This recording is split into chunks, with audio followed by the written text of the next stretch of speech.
Hello friends, you are welcome to my EGS Physics channel. Now today we are going to discuss about Ampere's law. मित्रांनो, Ampere's law हा एक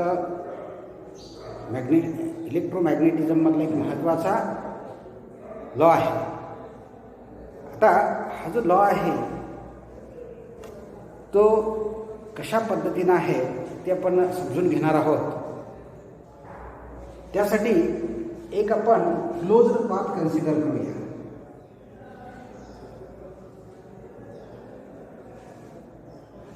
हा बंदिस्त असा एक path आहे. समजा याच्यातून काय आहे, अशा पद्धतीनं एक कंडक्टर हा एरिया क्रॉस करून जातोय.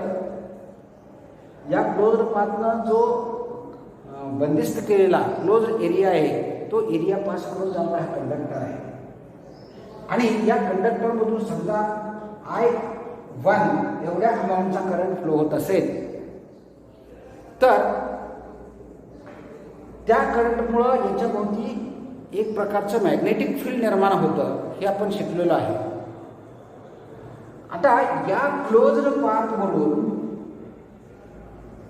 मॅग्नेटिक फील्डचं इंटिग्रेशन आपण घेतलं, म्हणजे समजा हा एक छोटासा पार्ट घेतला इथला, या ठिकाणा याच्यामध्ये जे काही मॅग्नेटिक फील्ड असेल तशाच पद्धतीनं दुसरा पॉईंट, तिसरा पॉईंट, असं प्रत्येक ठिकाणी जे काही मॅग्नेटिक फील्ड असेल ते एकत्र करत गेलो तर त्याला काय म्हणायचं आहे, इंटिग्रेशन ऑफ मॅग्नेटिक फील्ड. आता एका लिनियर पाथवरून, एका रेषेवरून हे आपण इंटिग्रेशन घेत असतो, म्हणून त्याला काय म्हटलं जातं, लाईन इंटिग्रेशन. त्याला काय म्हटलं जातं, लाईन इंटिग्रेशन. हे लाईन इंटिग्रेशन कोणाचं घ्यायचं आहे, मॅग्नेटिक फील्डचं. कुठून घ्यायचं आहे, अलॉंग अ क्लोज्ड पाथ. या क्लोज पाथवरून घ्यायचं आहे. आता हे मॅथमॅटिकली रिप्रेझेंट करत असताना कसं रिप्रेझेंट केलं जातं, मॅग्नेटिक इंडक्शन बी, त्याचं लाईन इंटिग्रेशन म्हणजे एका लाईनवरून घेतलेलं आहे. सुरुवातीला एका छोट्या एलिमेंटसाठी आपण हा विचार घेतला, डीएल. आणि आपण आता काय करणार आहोत, हा डीएल जो आहे तो पुढं पुढं वाढवत सगळे डीएल साठी विचार घेणार आहोत. आणि हा जो पाथ आहे तो कसा क्लोज्ड आहे, म्हणून हे क्लोज्ड इंटिग्रेशन या पद्धतीने घेतलं जातं. ठीक आहे. आणि हे कुणाचं आहे, मॅग्नेटिक इंडक्शनचं किंवा मॅग्नेटिक फील्डचं इंटिग्रेशन आहे. लाईन इंटिग्रेशन आहे आणि क्लोज पाथवरून आहे, हे या पद्धतीने रिप्रेझेंट केलं जातं. याची किंमत किती असते, which is equal to μ0 times total current crossing the area bounded by that surface. म्हणजे टोटल करंट किंवा नेट करंट जो आहे तो या एरियाला क्रॉस करून जातो, त्याच्या μ0 टाइम्स एवढं हे इंटिग्रेशन येत असतं. जे एकूण मॅग्नेटिक फील्डचं सगळं आपण कॅल्क्युलेट केलं या लाईनवरून तर त्याची किंमत किती येणार आहे, μ0 टाइम्स I. ठीक आहे. तर या एम्पियर्स लॉचा हा काय आहे, मॅथमॅटिकल फॉर्म्युला आहे, किंवा आपण मॅथमॅटिकली रिप्रेझेंटेड हा एम्पियर्स लॉ आहे. आता हा नेट करंट विचारात घेताना काय करावं लागतं, तर आपल्याला राईट हँड पॉम रूल त्याचा विचार करावा लागतो. आता राईट हँड पॉम रूल म्हणजे काय, तर हा जो लूप आहे, आपण लूप ज्या डायरेक्शनमध्ये कन्सिडर करतो त्या डायरेक्शनमध्ये काय करायचं, आपला राईट हँड घ्यायचा आहे आणि त्याची जी 4 फिंगर्स आहेत ती या एम्पिरियन लूपच्या डायरेक्शनमध्ये घ्यायची आहे.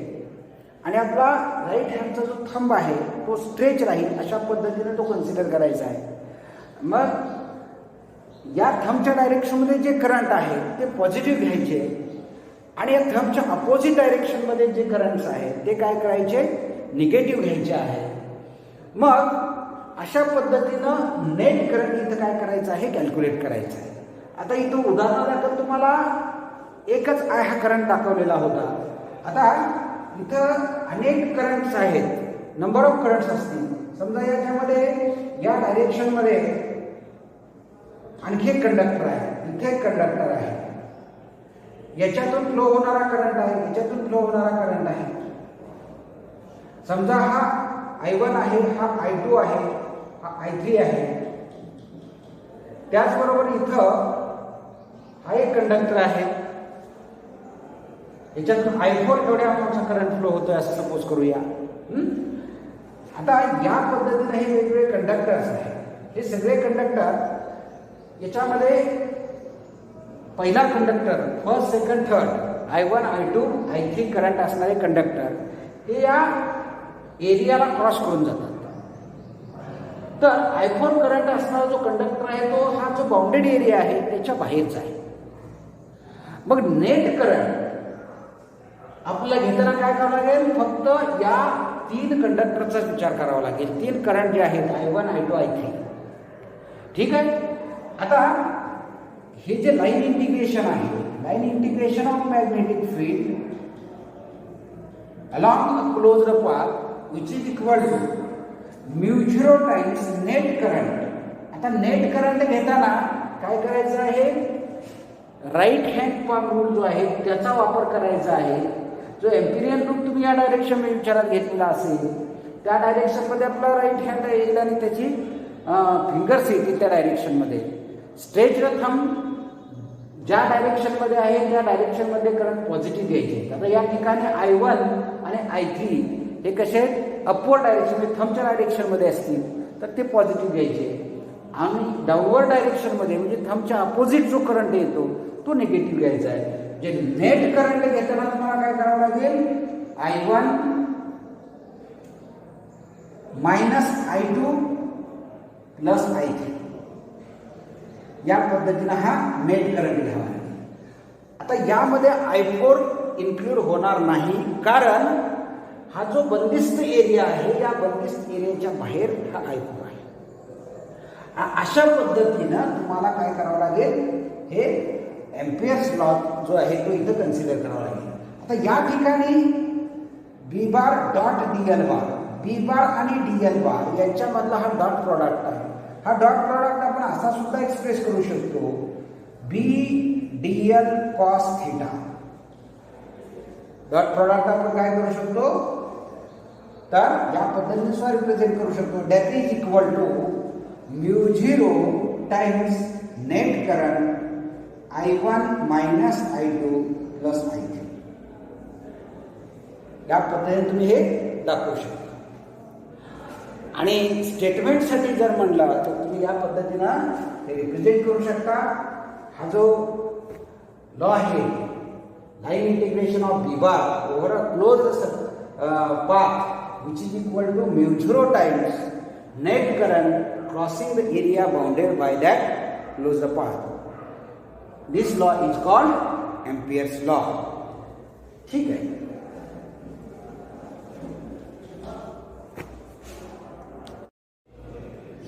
मित्रांनो, यानंतर आपण या एम्पियर्स लॉचं प्रूफ पाहणार आहोत. हे प्रूव्ह करायचं आपल्याला. त्यासाठी काय करूया, आपण एक स्ट्रेट करंट कॅरिंग कंडक्टर विचारात घेऊया आणि त्याच्यातून I एवढ्या अमाऊंटचा करंट फ्लो होतो असं सपोज करूया. आता या ठिकाणी त्यासाठी आपल्याला काय करावं लागेल तर या कंडक्टर पासून R एवढ्या रेडियसचं एक सर्कल विचारात घ्यावं लागेल. Consider a circular path around this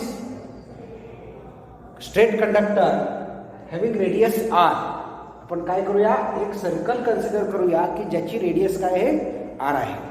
now this circular path acts as a amperian loop. हा जो सर्क्युलर पाथ आहे तो काय करतो, एम्पिरियन लूप म्हणून काम करतो. आता याच्यानंतर काय करायचं आहे, consider small element of this amperian loop having length DL. या एम्पिरियन लूपचा एक लहान एलिमेंट की ज्याची लेंथ DL आहे असा आपण एलिमेंट इथं कन्सिडर करणार आहोत. Now this is circular path, circular arc. ह्या DL जो आहे तो काय असेल, एक सर्क्युलर आर्क म्हणून काम करणार आहे. हा angle subtended by the circular arc at centre it is say D theta. हा जो छोटा पार्ट आहे डीएल तो काय असणार आहे, आर्क असणार आहे. आणि तो आर्क काय करणार आहे, या सेंटरच्या ठिकाणी डी थिटा एवढा अँगल सबटेंड करणार आहे. तर आपल्याला काय करायचं, व्ही बार डॉट डीएल बार याचा विचार करायचा आहे. व्ही बार डॉट डीएल बार. आता याची किंमत विचारात घेत असताना सर्वप्रथम डीएल बार हा जो आहे त्याची किंमत विचारात घेऊया.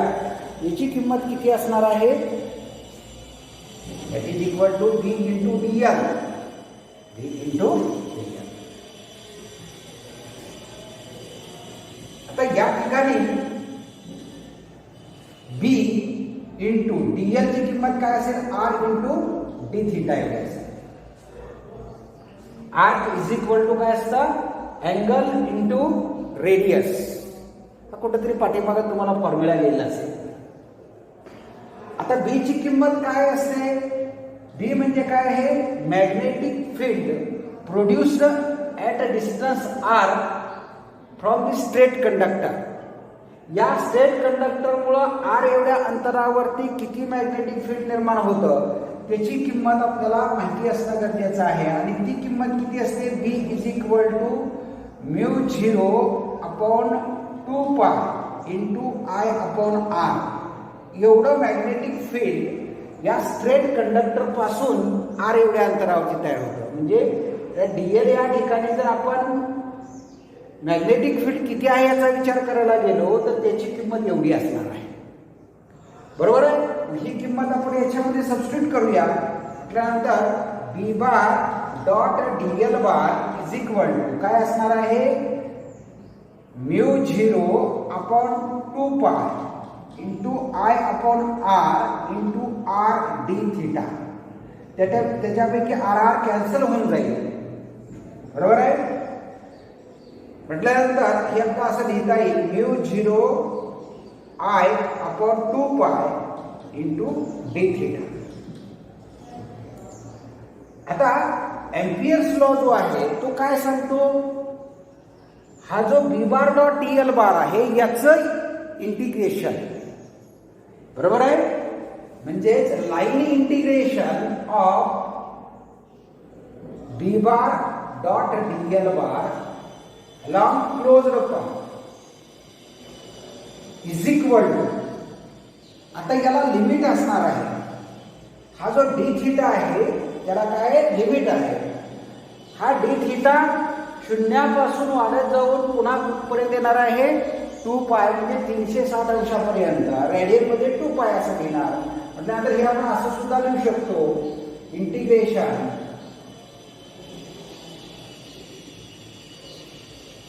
बी बारच्या ऐवजी तुम्ही काय घेणार आहात, बी बार डॉट डीएल बारच्या ऐवजी काय असणार आहे, 0 अपॉन 2 पाय आय डी थिटा 0 to 2 पाय.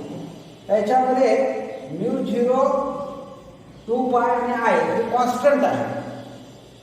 मग इंटिग्रेशन पुन्हा होणार डी थिटाचं होणार. दॅट इज इक्वल टू काय असणार आहे, mu 0 I upon 2 pi into integration of D theta 0 to 2 पाय. या इंटिग्रेशनची किंमत किती होते, सगळे डी थिटा ऍड करत गेलो तर काय होतं, 2 पाय एवढं इंटिग्रेशन होतं. That is equal to mu 0 I upon 2 pi into 2 पाय. हे 2 पाय काय होऊन जाईल, कॅन्सल होऊन जाईल. आणि उत्तर काय राहील, mu 0 I. Integration V bar dot Diehl. या पद्धतीनं आपण काय करू शकतो, एम्पियर्स लॉ जो आहे तो प्रूव्ह करू शकतो. हा लॉ काय आहे, line integration of magnetic field और magnetic induction along closed path is equal to mu 0 times total current crossing the area bounded by that closed path. तर अशा पद्धतीनं हा एम्पियर्स लॉ आपण इथं पाहिलेला आहे.